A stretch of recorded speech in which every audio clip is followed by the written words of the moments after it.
Ja. Imate kakšne posebne metode ali pa posebne načine, a ne, to spodbujati neko inovativnost, pa samo iniciativnost pri zaposlenih? Ja, to je pa kar dolga tema. Ne? Ja, dajva. Dajmo začeti. No, to je v bistvu tako, da smo pa rasti podjetja nekako opazili, da je čedalje več je bilo tega, te logike zaposlenih pa logike lastnikov, ne, da se tukaj, da je nastajal neke sorte prepad in potem smo dobili velik projekt in mi nekaj še ne pa znal reči, shit. Več bomo mogli delati. Ja. No, in to je bilo, pa smo to stvar spremenili, potem smo uvedli sistem nagrajevanja na mesečnem nivoju, odprli knjige, razložili poslovanje, tako da vsak dobro ve, od česa podjetje živi, kako deluje, ali nam gre dobro, ali nam gre slabo. In v bistvu je sistem nagrajevanja tak, da od dodane vrednosti 18% izplačamo v obliki nagrad zaposlenim. A dodano vrednost imaš v mislih kot dobiček, ki ostane? Ja, dodana vrednost je malo pred dobičkom, tu je razlika recimo med prodajno pa med proizvodno ceno izdelka. Tukaj se nešteje recimo amortizacija in tako naprej. Ampak je pa številka, ki je enostavno merljiva, pa je vsak dan v bistvu, je vsak vid na v svojem sistemu, na svojem računalniku, kako nam gre. Potem kar smo naredili naprej, je tudi sistem... A lahko pri tej prvi točki malo se ustavlja. Sprav vsak zaposleni vid, kakšno dodano vrednost je v nekem obdobju ustvarilo podjetje, ne on. Tako, podjetje kot celota. Podjetje kot celota in potem se ta znesek na kak način razdeli med zaposlene? To je tako, da v bistvu na koncu meseca je znan procent nagrade. Te procenti se gibljajo. Januar je zmeram slab, en teden je tak mim, pa je inventura, pa prede se zalaufa, to nazaj je pol meseca mim. In takrat je recimo, 5-10%, pa so pa dobri meseci, ko je pa nagrada od 40, 50, 60, 70%. Od plače? Od osnovne plače zaposlenega. Torej, če imamo nagrade 30%, pa ima nekdo, 1000 evrov, dobi 1300. Če ima nekdo 2000, dobi 2600. Tako da je v bistvu osnovna plača tista, ki pove nekako pozicijo v odgovornosti, v tem contributionu tudi. Tako, v težini dela in potem na osnovi tega se izplača tudi nagrada. Tako, to je.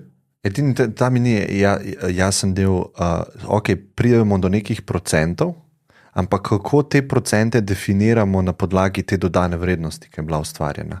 Kako določiš, a je 5 ali 10 ali 30% ta mesec? To je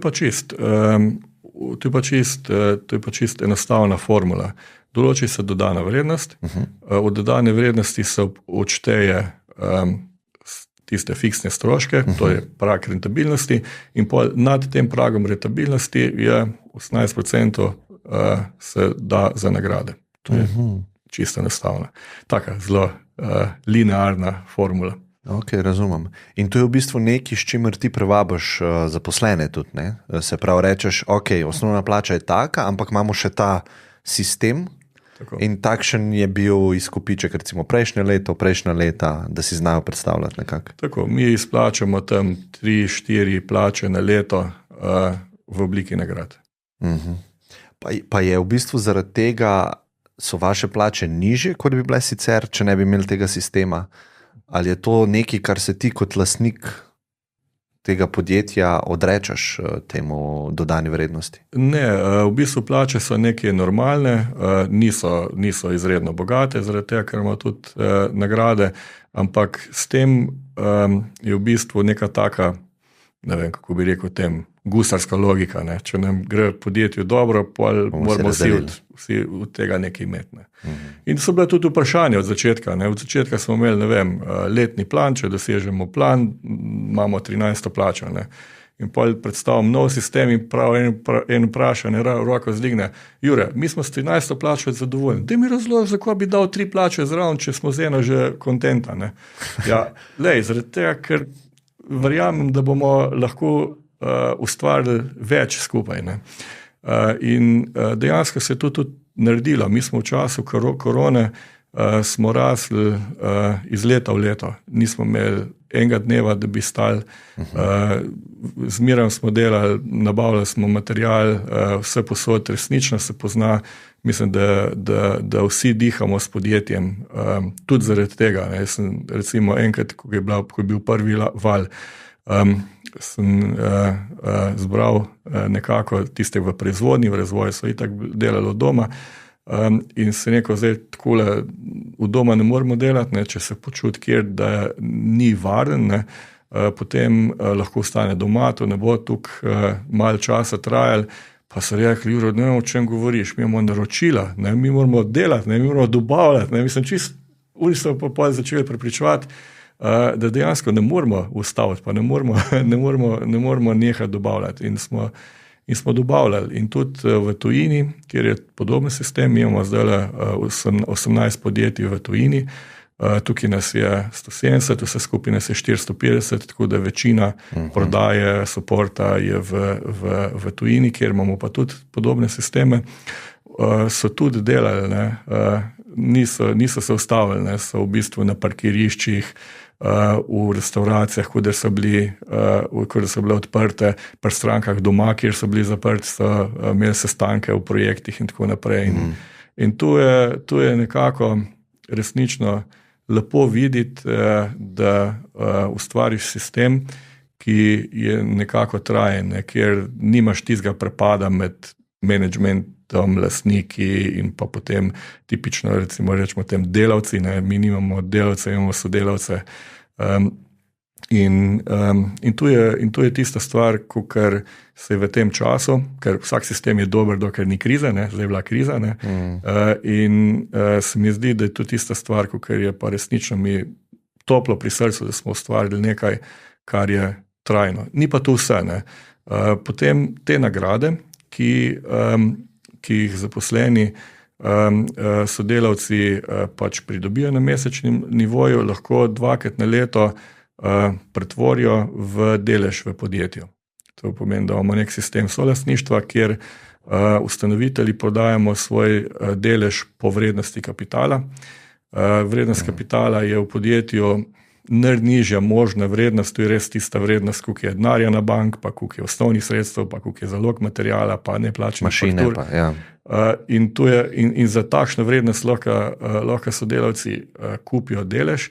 Tako nekako smo računali, ne, da je to 7-krat do 10-krat nižja vrednost, kot bi jo lahko dobili, če bi podjetje šlo na borzo, ali pa če bi prodali podjetje, ali pa če bi ocenili recimo po nekem takem realni vrednosti.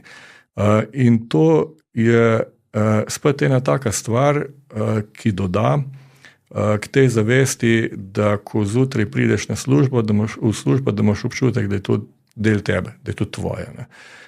In zdaj v sistemu solastništva je v Sloveniji nekako vključenih 80 zaposlenih. Zdaj mi tu hitro rastemo, da te novi zaposleni eno leto ne morejo še kupovati deleža, zaradi tega, ker se morajo tudi le malo dokazati. Ne, da... Cliff period se reče temu v startup svetu. Ne? Imaš v bistvu nekaj časa, mora preteči, preden se ti sprostijo delniške opcije v nekem... Ja. Da v bistvu lahko ti sploh prispevaš. Ne? Ja. Kje je razlika tukaj, kar jaz poznam ta sistem, je, da v bistvu ti, ko prideš v nek startup, se takrat naredi ocena podjetja in se odredi tvoja strike price, se temu reče, ne? Cena, po kateri boš ti kupoval svoje opcije, ne? In se ti zaklene za vekomaj, ne? Ker od takrat naprej si ti prispeval k rasti podjetja. Ne? Pri vas je pa malo drugačne, ti v bistvu daš svoj delež po ful nižji vrednosti zaposlenim. Ne? In potem imaš verjetno ti... Ja, prodam, ne. Prodaš po ful nižji... Ja, v bistvu to razliko jim daš, verjetno, lahko rečemo. Ne? Lahko rečemo, tako je. Ampak ti imaš verjetno neko kalkulacijo, da to, kar si ti dal, boš zaradi tega, ker si dal, kasneje veliko več vredno, ker bo ta delavc mnogo bolj se počutil del tega podjetja in bo več prispeval. Ne? Ampak, si naredil to kalkulacijo, kdaj na papirju, ali je to sam nek tvoj miselni assumption? To kalkulacijo je v resnici zelo težko narediti. Ja. Jaz bi rekel, da je praktično nemogoče. Ne. Vidi se pa po tem požaru v Čeh, po tem, kako delamo. Zdaj sem govoril z enem, prejšnji teden sem bil v Franciji, pa sem govoril z enem iz zelo pomembnih mož, ki je v bistvu odgovoren za to, da se izstrelično ploščad za Ariane 6 gradi, tako presne.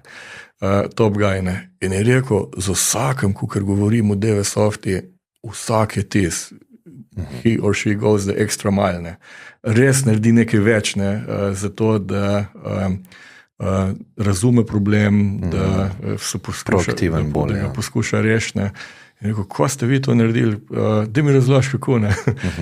In potem se, ne vem, s firmo, ko ima 100,000 ljudi, sem jaz povedal, kako mi delamo, ne, kar je kar malo smešno, ne, ampak dejansko pa vidiš, jaz mislim, da se ta razlika dobro opazi.